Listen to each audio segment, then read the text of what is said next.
En el Génesis se nos cuenta que además del árbol del bien y del mal, Dios puso también en el Edén al árbol de la vida, cuya función, según nos cuenta, es para que Adán y Eva vivieran para siempre. Lo curioso es que en Apocalipsis, en la Tierra Nueva, ese mismo árbol vuelve a aparecer con el mismo objetivo. ¿Para qué realmente Dios pondría ese árbol en el Edén? Y más aún, ¿por qué lo vuelve a poner en la eternidad? La respuesta te va a sorprender. Acompáñame en este viaje por la exégesis y la historia y vas a ver qué interesante. Empezamos.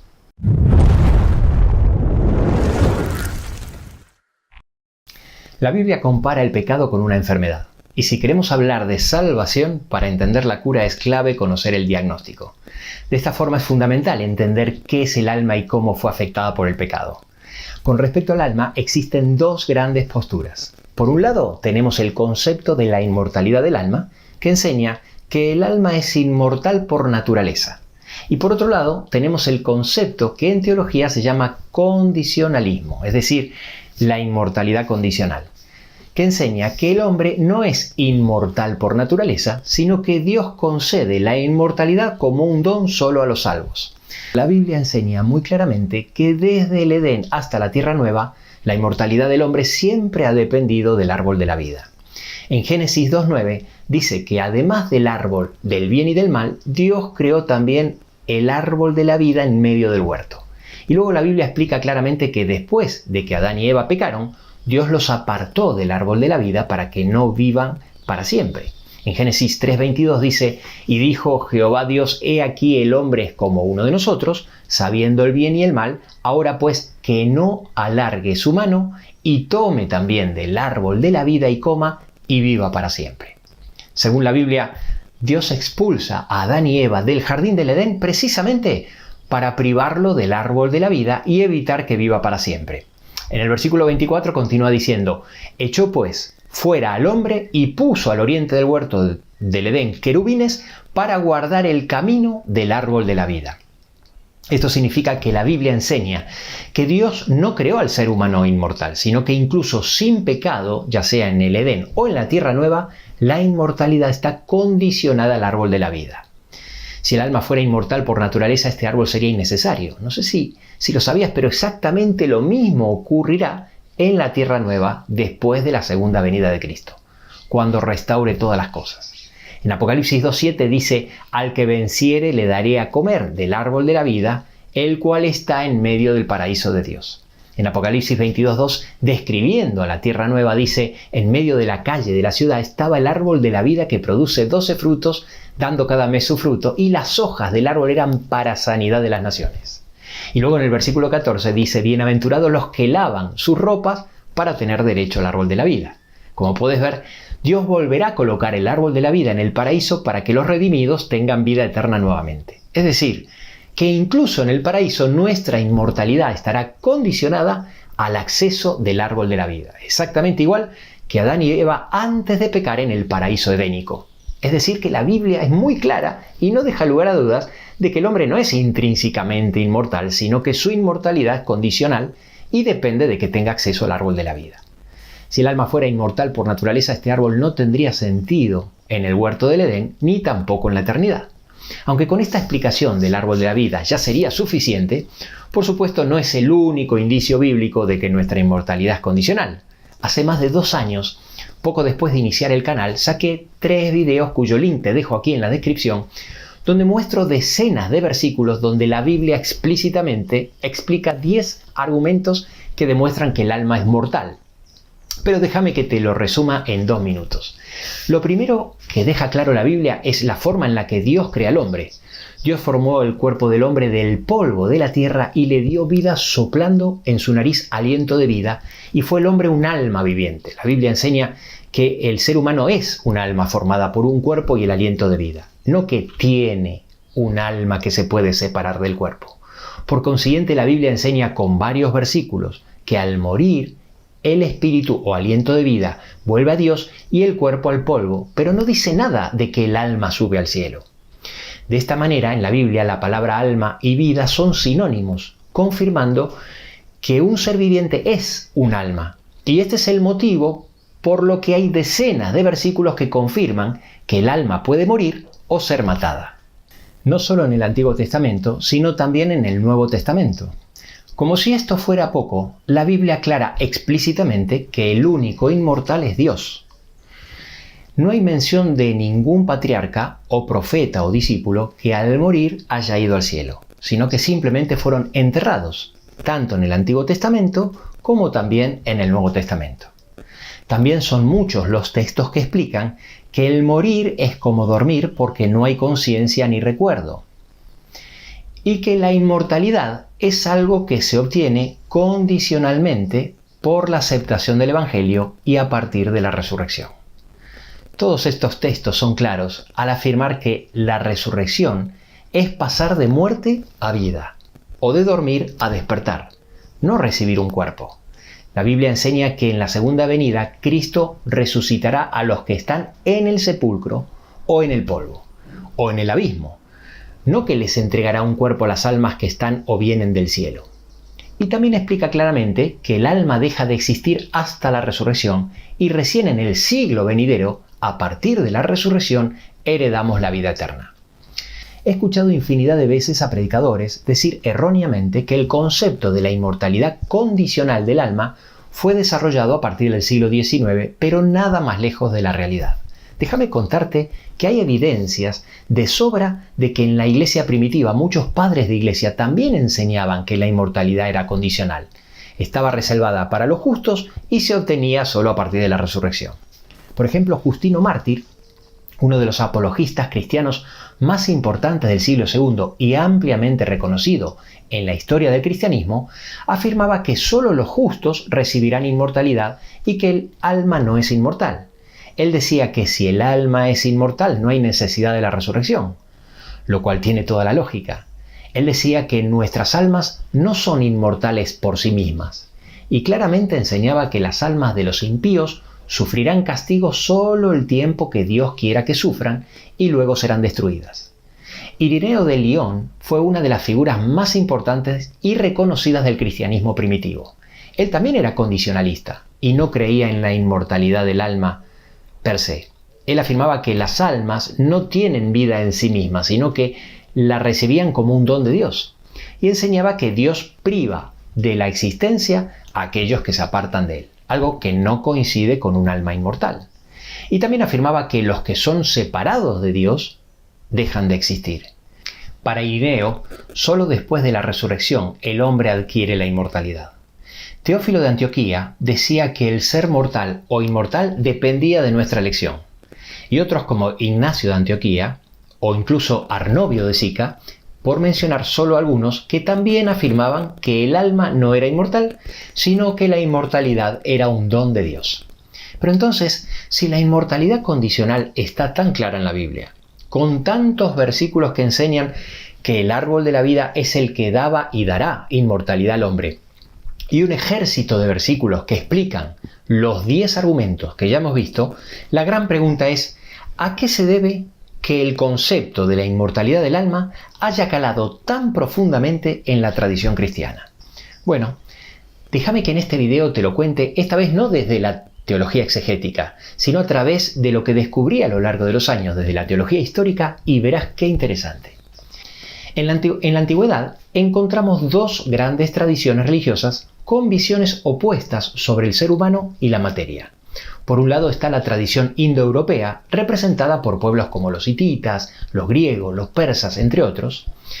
Los indoeuropeos ven al hombre como un ser inmaterial, un alma pura atrapada en un cuerpo. Esto genera una visión negativa de la materia, considerando al cuerpo como algo inferior o corrupto. El énfasis está en la inmortalidad del alma y la separación del cuerpo. Platón enseñaba que el alma es inmortal y el cuerpo es una prisión. El orfismo o el pitagorismo creía en la transmigración del alma, es decir, la reencarnación. Y el gnosticismo consideraba a la materia como algo corrupto, y el objetivo era liberarse de ella. Y por otro lado está la tradición semita, que no solo incluía a los hebreos, sino también a pueblos como los acadios, arameos, etc.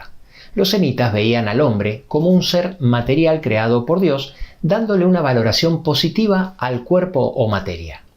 En Génesis 2:7 nos dice que es Dios mismo el que crea el cuerpo del polvo de la tierra, y luego de crearlo, él mismo dice era bueno en gran manera. Es decir, que lejos de considerar al cuerpo como algo negativo, es parte de la creación perfecta de Dios y en el Nuevo Testamento se lo llega a considerar templo del Espíritu Santo.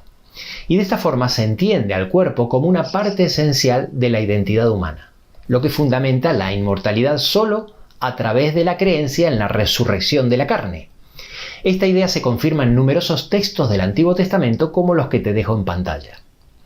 A partir del siglo IV a.C., la cultura judía comienza a asimilar conceptos indoeuropeos, lo que transforma su pensamiento religioso y filosófico. Veamos rápidamente cómo se desarrolla la influencia del pensamiento filosófico griego en el judaísmo intertestamentario y en el cristianismo primitivo. Alejandro Magno promovió la cultura griega en todos los territorios conquistados, imponiendo no solo su idioma, sino también su filosofía. A este legado cultural se le llama helenismo. Como resultado, conceptos indoeuropeos comenzaron a transformar gradualmente el pensamiento religioso y filosófico, primero de la cultura judía y luego del cristianismo.